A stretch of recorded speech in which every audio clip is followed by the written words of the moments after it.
پھر اللہ تبارک و تعالی نے آگے ارشاد فرمایا حضرت آدم کی پیدائش کا واقعہ۔ کچھ مفسرین نے لکھا اللہ نے مشورہ کیا تھا فرشتوں سے، وَإِذْ قَالَ رَبُّكَ لِلْمَلَائِكَةِ إِنِّي جَاعِلٌ فِي الْأَرْضِ خَلِيفَةً، لیکن کچھ مفسرین کہتے ہیں کہ اللہ کو ضرورت نہیں فرشتوں سے مشورہ کرنے کی، اللہ نے فرشتوں سے مشورہ نہیں کیا، بلکہ رب نے انہیں آگاہ فرمایا تھا کہ میں لگا ہوں زمین پہ اپنا نائب بنانے، میں خلافت دینے لگا ہوں زمین پہ۔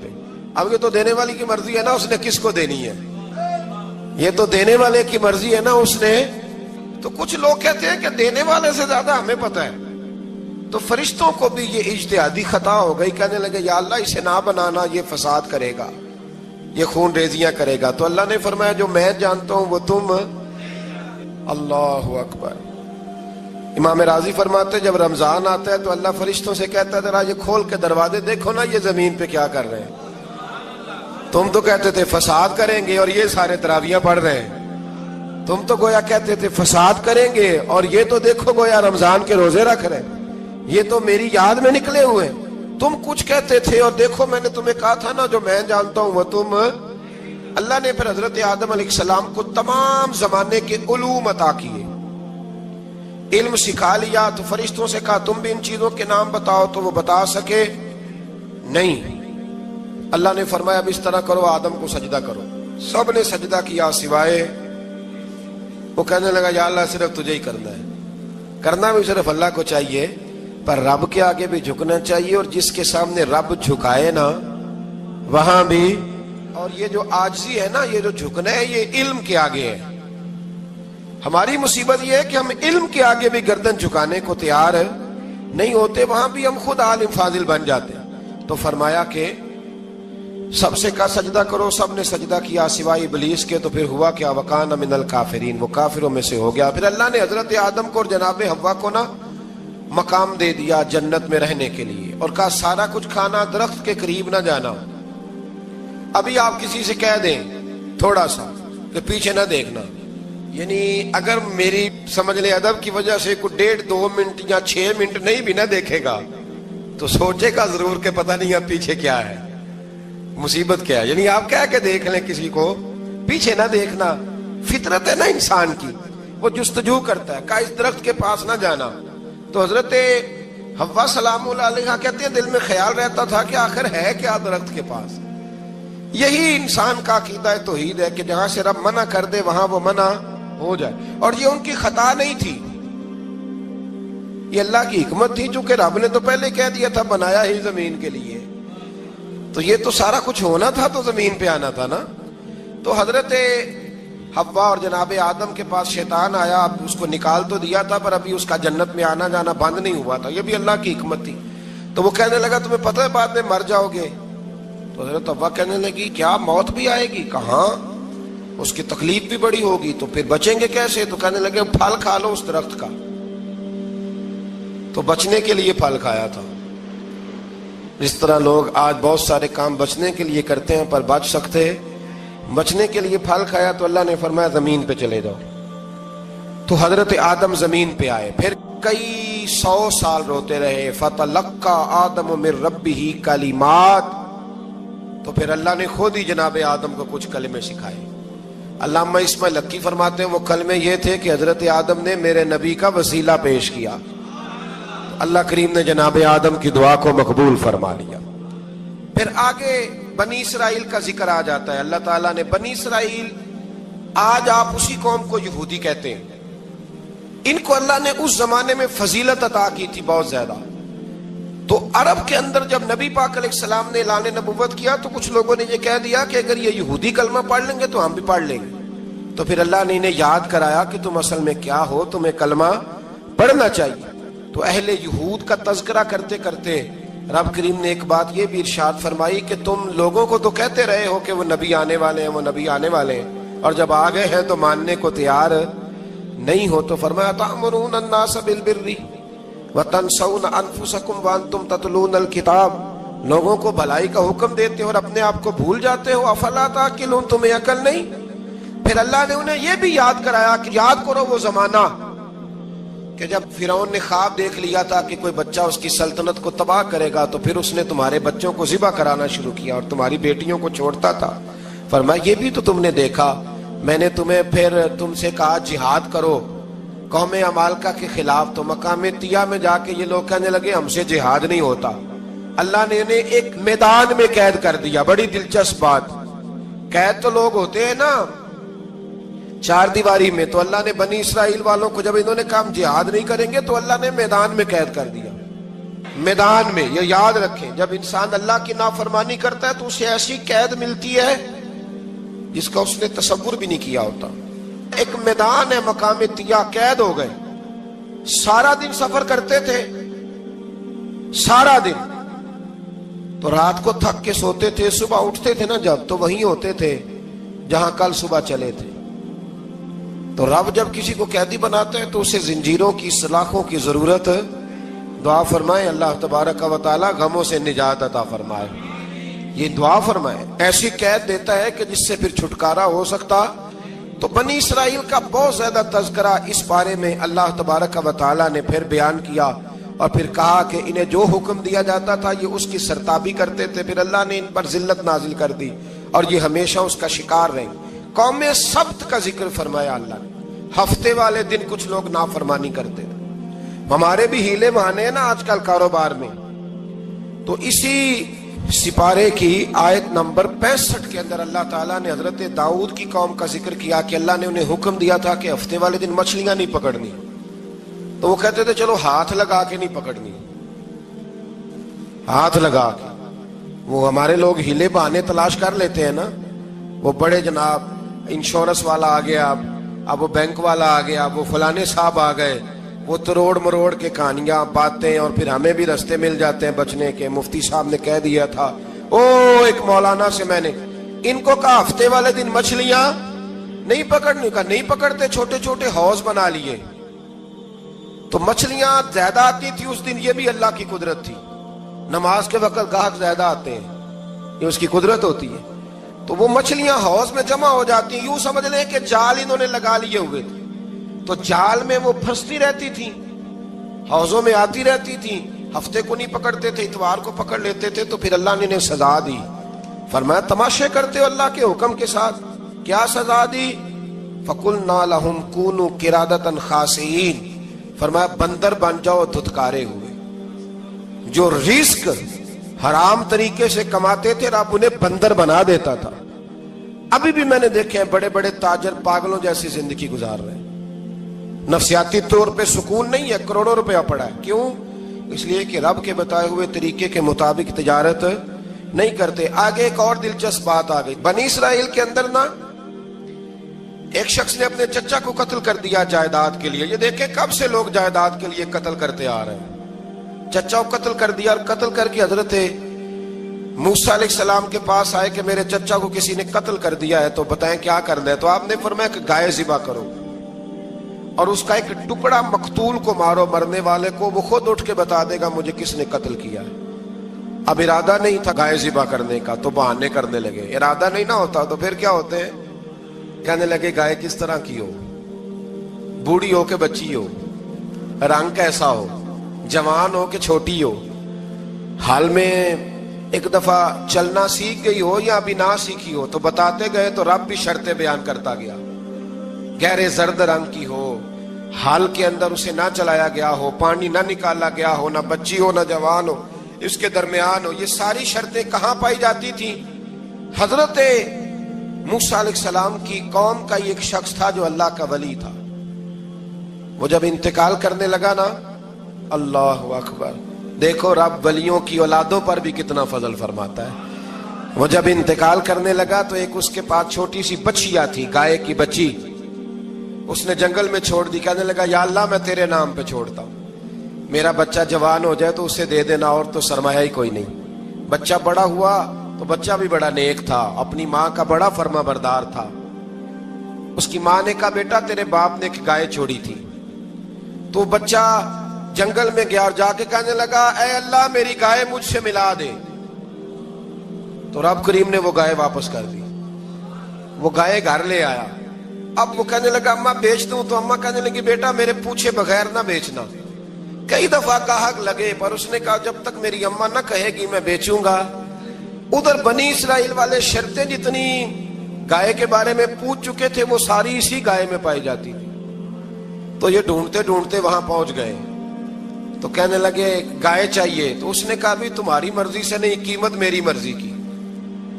ایک مفسر نے تو یہاں تک لکھا ہے کہ اس نے کہا گائے ذبح کر کے نا، تو جتنا گائے کے اندر گوشت ہوگا نا اتنا ہی کھال کے اندر تم مجھے مال بھر کے دو گے، اتنے سکے بھر کے دو گے، اتنی اشرفیاں بھر کے دو گے تو پھر تمہیں گائے دوں گا۔ تو پھر یہ گائے انہیں ملی اور یہ گائے لے کر کے آئے۔ زیادہ سوالات نہ کرتے تو زیادہ الجھتے نہ۔ ہم بھی دین کے معاملے میں بڑے سوال جواب کرتے ہیں، اتنا سوال کریں جتنی اس کی ضرورت ہے۔ ان لوگوں نے سوالات زیادہ کیے تو پھر الجھ زیادہ گئے۔ تو میرے بھائی اس کا ذکر بھی اللہ تبارک و تعالیٰ نے پہلے پارے کے اندر بیان فرمایا۔ پھر اللہ کریم نے فرمایا کہ کچھ ایسے لوگ بھی ہیں یہودیوں میں سے جن کا دعویٰ ہو گیا ہے کہ ہم اللہ کے بڑے پیارے ہیں۔ فرمایا یہ صرف ان کے منہ کی باتیں ہیں، یہ تو قیامت میں پتہ چلے گا نا کہ اللہ کا پیار کس کے ساتھ زیادہ ہے۔ اور پھر یہ بھی یہودیوں نے دعویٰ کیا ہے، اسی پارے میں اللہ فرماتے ہیں کہ ان کا دعویٰ ہے کہ ہم اللہ کے بڑے پیارے ہیں، جنت میں ہم ہی جائیں گے۔ تو اللہ فرماتے ہیں پھر مرنے کی دعا تو کرو، جنت میں تو مر کے جانا ہے نا۔ لیکن رب فرماتے ہیں یہ کبھی مرنے کی دعا نہیں کریں گے، اس لیے کہ انہیں پتہ ہے کہ ہم نے آخرت کے لیے کیا بھیجا۔ لے جی پہلا حکم آ گیا یا ایھا الذین آمنوا کہہ کے، پہلی آیت قرآن پاک کی پہلے سپارے میں پہلی آیت جس میں اللہ نے کہا یا ایھا الذین آمنوا، تو پہلا حکم آمنوا کہہ کے آیت نمبر 104 میں جو اللہ نے حکم دیا ہے نا وہ نبی پاک کی تعظیم کا حکم ہے۔ پہلا حکم ہی اللہ نے حضور کی عزت اور ناموس کا ارشاد فرمایا۔ پہلا اس ترتیب کے لحاظ سے وہ ہوا یہ کہ جب نبی پاک کو بات ارشاد کرتے تو صحابہ کرام اٹھ کے عرض کرتے رائینا یا رسول اللہ، حضور سمجھ نہیں آئی ذرا رعایت کر دے۔ تو یہودیوں کی عبرانی زبان کے اندر نہ ذرا کھینچ کے پڑھتے تھے رائینا، تو اس کا معنی بنتا تھا معاذ اللہ اے ہمارے چرواہے، بکریاں چرانے والے کو بھی وہ رائینا کہتے تھے۔ تو جب صحابہ یہ کہنے لگے تو اللہ نے منع ہی کر دیا، فرمایا میرے محبوب کے غلاموں اس لفظ کے پیچھے چھپ کے، اس لفظ کے پیچھے چھپ کے لوگ میرے نبی کی بے ادبی کر جاتے ہیں، تو جس لفظ کا کوئی ایک معنی بے ادبی والا بنتا ہو وہ لفظ بھی میرے نبی کے لیے نہ کہو، لفظ وہ والے کہو جس میں کوئی بے ادبی کا معنی نکلے نہ۔ یہاں لوگوں نے بڑے بڑے لفظ نہیں بول دیے پھر کہتے میرا مطلب یہ تھا، میرا مطلب وہ تھا، تو تو نے وہ لفظ بولا کیوں جس کا کوئی غلط مطلب بھی نکل سکتا تھا۔ اللہ نے فرمایا یا ایھا الذین آمنوا لا تقولوا رائینا، اے ایمان والو رائینا کہو ہی نہ۔ تو یا اللہ کیا کہیں؟ فرمایا وقولوا انظرنا، تم کہو یا رسول اللہ ایک نظر فرمائیے، انداز دیکھیے، انظرنا ایک نظر۔ تو ہمارے بزرگ تو پہلے ہی بڑے پیار والوں نے کہہ دیا یا رسول اللہ انظر حالنا، کہتے کہاں سے لاتے ہو جملے؟ میں نے کہا اللہ کی کتاب سے۔ یا رسول اللہ انظر حالنا یا حبیب اللہ اسمع قالا، تو تم کہو انظرنا محبوب نظر کرم کرے، واسمعوا، اور کیا ضرورت ہے دوبارہ پوچھنے کی؟ اللہ کہتا ہے پہلے ہی دھیان سے سنا کرو، پہلے ہی واسمعوا، پہلے ہی احتیاط سے سنو، وللکافرین عذاب علیم، اور کافروں کے لیے دردناک عذاب ہے۔ لے جی اسی پارے میں اللہ تبارک و تعالیٰ نے پھر اہل یہود کا ذکر کیا۔ تو یہود کہنے لگے کہ ہم حضرت ابراہیم کے ماننے والے ہیں، تو اللہ کریم نے وہ بھی ذکر کیا کہ میں نے تو ابراہیم کو آزمایا ہے، وَإِذِ ابْتَلَىٰ إِبْرَاهِيمَ رَبُّهُ بِكَلِمَاتٍ فَأَتَمَّهُنَّ، ہم نے ابراہیم کو کچھ چیزوں سے آزمایا ہے، وہ ہماری آزمائش پہ پورے اترے۔ قَالَ إِنِّي جَاعِلُكَ لِلنَّاسِ إِمَامًا، تو پھر ہم نے انہیں کہا کہ ہم آپ کو پوری دنیا کا امام بنائیں گے۔ وہ آزمائش کیا تھی؟ آگ میں جانا بھی آزمائش، بیٹے کا نہ ہونا بھی آزمائش، بیٹا ہوا تو پھر اسے وادی غیر ذی زرع ان میں چھوڑ کے آنا بھی آزمائش، بڑا ہوا تو پھر ذبح کرنا بھی آزمائش۔ فرمایا جہاں جہاں آزمایا ہے نا ابراہیم ہماری آزمائش میں پورے اترے۔ فرمایا تم مفت میں حضرت ابراہیم کی اولاد بنتے ہو اور ان کا نام لیتے ہو اور ان کے ساتھ اپنا تعلق بناتے ہو، دیکھو تو صحیح وہ کتنی آزمائشوں سے گزرے۔ تو اس کا بھی اللہ نے اسی میں ذکر فرمایا۔ اور پھر وہ بات کرتے تھے حضرت